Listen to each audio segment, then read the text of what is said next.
naqar la waaye comme que ay doomu aadama lañu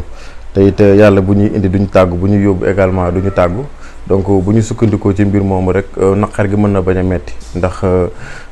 gis nañu wax dëgg yàlla nit ku nekk génn àdduna mais suñu secrétaire général ni mu génn àdduna dem daf ñu bett dans la mesure où xaaruñu ko woon parce que ñu ngi doon am ay nouvelle am donc ñu ngi doon rassuré di ñu wax que ni Ousmane Tanor Dieng mi ngi ci jàmm donc ndekete yoo donc joxuñu woon information bi gën waaye lépp rek ñu delloo ko ci loxoy suñu borom te xam ni moom peut-être moo namoon ni foofu la ay faram di mu yemale ko foofu perte la ci Sénégal perte la ci monde entier parce que ku xam Ousmane Tanor Dieng xam ni c'est un homme d'état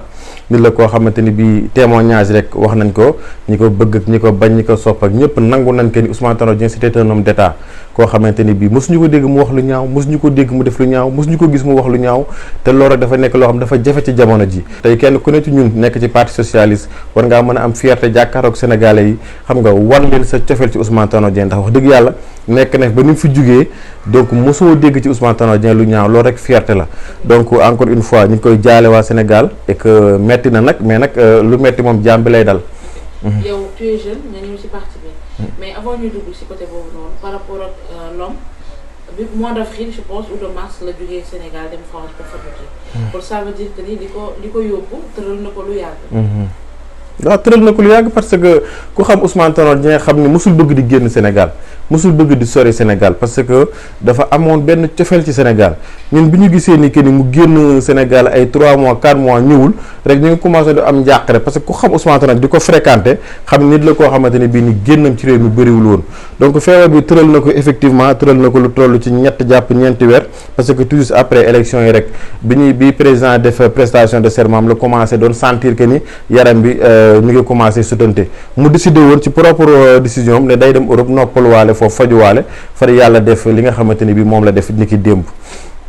lan moo ko yóbbu. non xam nga feebar rek ak ku war a dem parce que àdduna moom ku war a dem ku matal da ngay dem donc jàpp nañ que ni yaram yi sutante woon na doon na yëg ni que ni yaram yi sutante woon na mu demoon tugal pour noppalu fajuwaale far yàlla def li gën donc mi ngi noonu mën nañ ne yàlla moo ko soxla yóbbu ko. boo doon mer sax boo duggee ba toog ak moom sa mer day giif parce que respect bi ak yar bi mu lay wan donc toog dalal la rek day wàññi ci yow lu bëri loolu marqué na ma ci Ousmane Tanor Dieng li ma gën a marqué waat ci moom mooy ku considéré woon la jeunesse socialiste la woon daf ñu bëggoon am fu mu ñu teg su ma ne laa Ousmane Tanor dem na ba bokk suñu groupe WhatsApp ñun di déglu suñuy conversation di waxtaan ak ñun ku ci def lu dul yoon mu jël la woo la ci privé waxtaan teg la ci yoon loolu yombul ci leader politique ku xam statut Ousmane Tanor Dieng responsabilité yi mu yor mais malgré tout ça mu ñëw gën a jege jeunesse am di bokk ak ñun di waxtaan ak ñun donc loolu aussi daf ma gën a marqué ci Ousmane Tanor c'était un homme humble un homme simple mais quelqu'un koo xamante ni bi wax dëgg yàlla comme ni ma koy waxee sax ba may introduire rek mosuñu ko dégg ci ay détails mosuñu ko dégg ci lu ñaaw ci ak politique bi ni mu méttee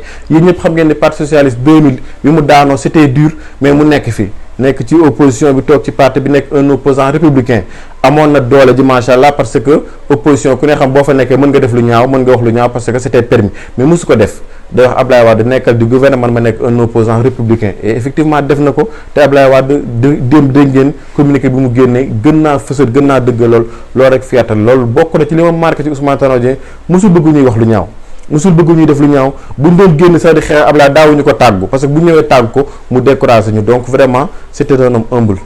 di woon PDS di APR gi parti yëpp noonu lay demee nit ñi dañuy dem ba day am ay choc d'ambition kii day bëgg li kii bëgg li kii ne ko fi nga nekk du yoon su ma sañoon ñu def nii donc loolu nekk na loo xamante moom politique kenn mënu koo dindi maintenant nag comme ni ñu koy waxee rek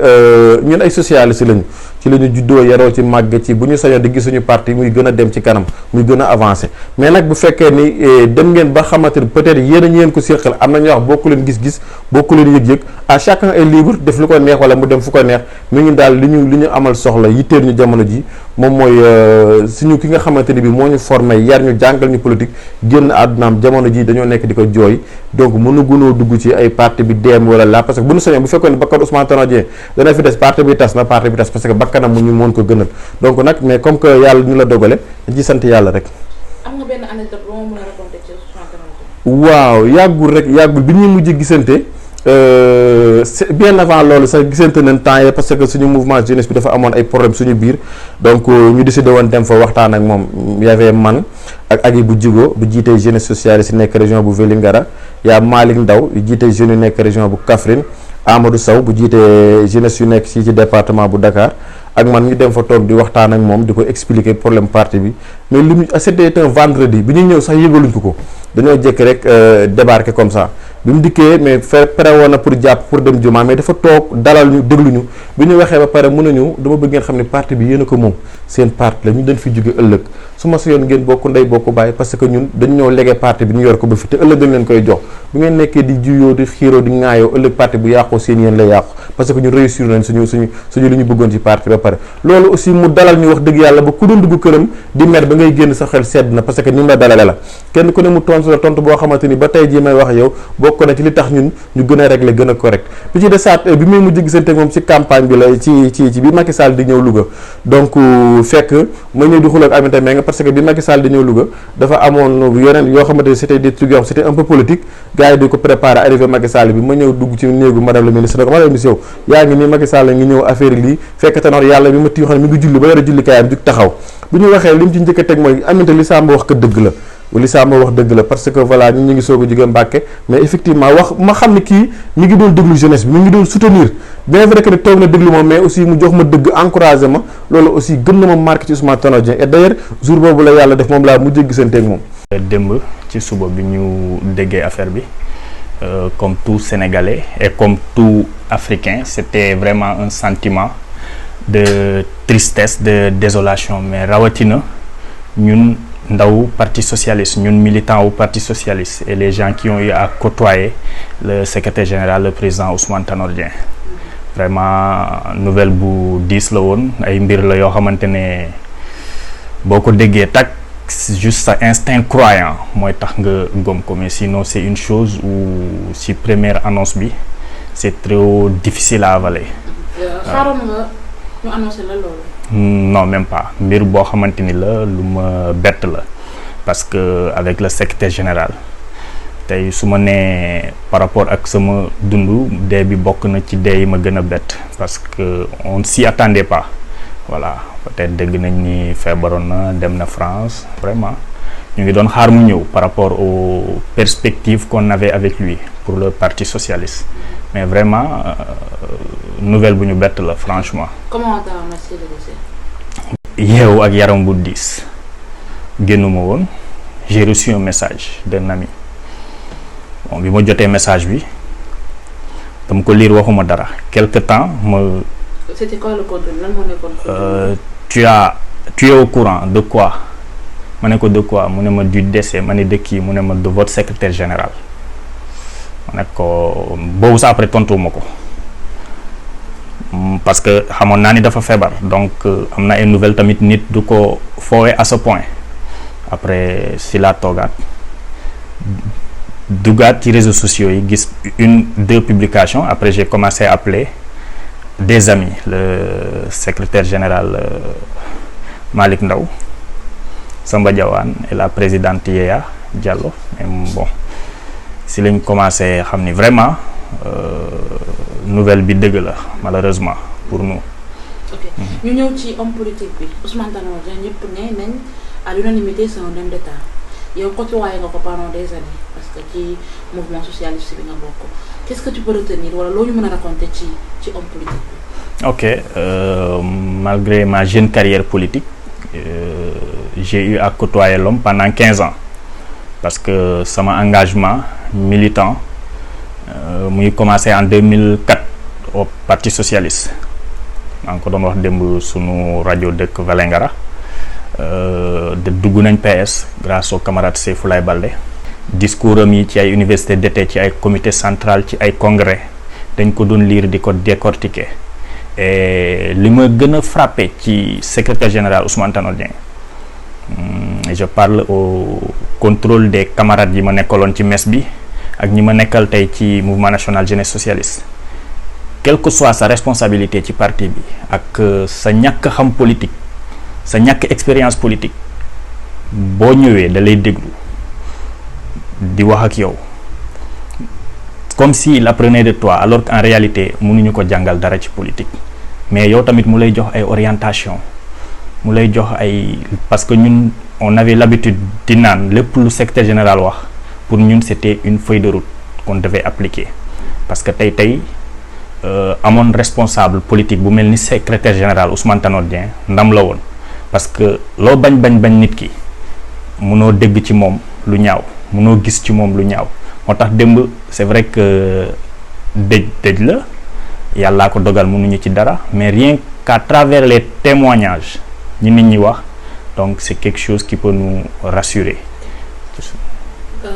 Anecdote boo xam ne dund nga ko ak moom te loo xam ne dootoo ko fàtte lan nga ñu ko wax. Bon le secrétaire général Ousmane Tanor Dieng demoon na Vélingara parce que ñun c'est vrai que am nañ ay responsabilités au niveau national mu ne ma c'est vrai que politique neex na nekk au niveau national di fekkee réunion yi et tout neex na mais tey par rapport ak li nga doon gën naa la jàpp gën naa la fonk bi ma gisee sa pas-pas au niveau de la base mu ne ma loo bëgg ay responsabilités au niveau national mais sa base bu ko mës a fàtte waaw loolu doon la loo xamante ne ci échange maak moom lu ma marqué la mais l'autre aspect c'était en 2005 mooy parce que boobu wax naa la 2004 laa commencé donc maa ngi doon door en 2005 ci sortie Idi bi lui et moi parce que cité woon na fa le secrétaire général Tanor parce que ñoom ñaar ñoo def passation en ce moment il était dans l'opposition donc dès l'instant qu'il l'a cité journalistes yi sa mbokk journalistes yi dawoon nañ ñëw ci moom parce que tey politique Sénégal ak ni ñu ko xamee donc il était dans une position bu fekkoon mbiru opposition rek la waroon def mënoon na ci wax lu nekk mais mu ne sa posture d'homme d'État ne lui permet pas di wax ay mbir yoo xamante ne jot na ko dund wala jot na xew palais loolu ça a créé un déclic ci man ma ne xëy na responsable bi ma doon wër da ngi nii njiitu politique bi ma doon wër da ngi nii et depuis lors je m'étais juré de lui rester fidèle jusqu'au bout. La dernière fois qu'on s'était vu, c'était chez lui, un peu avant les élections, avant campagne électorale. Demoon naa fa ñu échanger ci biir campagne bi échanger nañ ay SMS ak tamit jour prestation serment bi ou la veille je pense que échanger woon nañ par SMS c'était la dernière fois ñuy échanger ma ak moom. Ok, voici la dernière question maanaam sànq wax nga ko léegi Tanor c'était un homme d'État, un grand leader, un homme boo xam ne voilà il savait nu mu tudd jiital la jeunesse socialiste pour ñu mën a xam am li ñu bëgg def li ñu bëgg après Tanor qui pour le remplacer pour yow. Après Tanor qui pour le remplacer voilà la grande question mais je pense qu'aujourd'hui charisme voilà atout pour être à la place de Tanor ci PS. Aujourd'hui au Parti socialiste je pense que problème boobu du posé wu parce que yor nañ éducation politique boo xamante ne ak organisation politique boo xamante ne même bi fi Tanor nekkee li doon dox bu ñu continuer di ko doxal je pense que problème boobu du posé wu parce que ñu ngi woon ci ay processus de renouvellement et dans la démocratie ceux qui sentent vraiment que war nañ ko mën a jël